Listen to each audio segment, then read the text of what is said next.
भारत में आज़ादी और मॉडर्न थिंकिंग के साथ रिश्तों के मायने भी लगातार बदल रहे हैं। शादी जो कभी केवल सामाजिक और पारिवारिक जिम्मेदारी का प्रतीक मानी जाती थी, आज कानूनी दायरों और स्वार्थों के बीच उलझकर रह गई है। अक्सर ये माना जाता है कि घरेलू हिंसा या शोषण का शिकार केवल महिलाएं होती हैं, लेकिन ग्राउंड रियलिटी कुछ और है।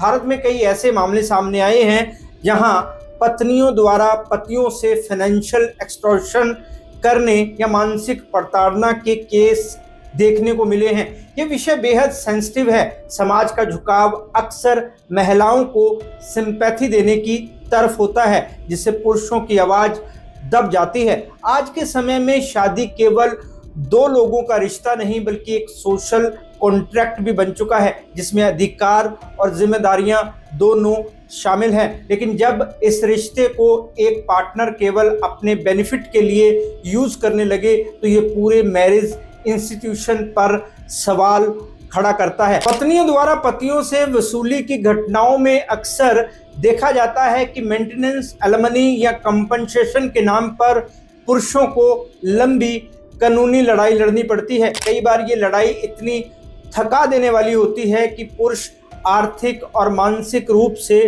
टूट जाते हैं। हमारा देश अतुल सुभाष के केस को अभी तक भूल नहीं पाया है और शायद ही कभी भूल पाए।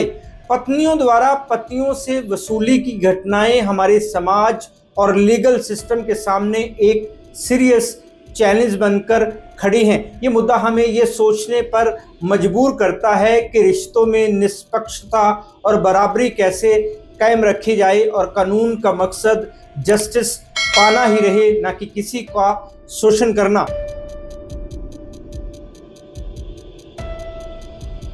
नमस्कार दोस्तों, मैं हूं राहुल राय गुप्ता और आप मुझे डिटेक्टिव गुरु के नाम से भी जानते हो, और हम करते हैं देश विदेश में पर्सनल और कॉर्पोरेट इन्वेस्टिगेशन। इस वीडियो में हम बात करेंगे कि हमारे देश में किस तरह से पत्नियों द्वारा शादी से जुड़े कानूनों का मिसयूज किया जाता है। मैं आपको ऐसे 5 तरीके बताने जा रहा हूं जिनका यूज करके पत्नियां अपने पतियों से पैसों की वसूली करती हैं। मैं आपको ये भी बताऊंगा कि हमारे समाज में ये सब कैसे होता है, क्यों होता है और आज के ज़माने के हिसाब से इसमें क्या बदलाव होने चाहिए। तो चलिए शुरू करते हैं।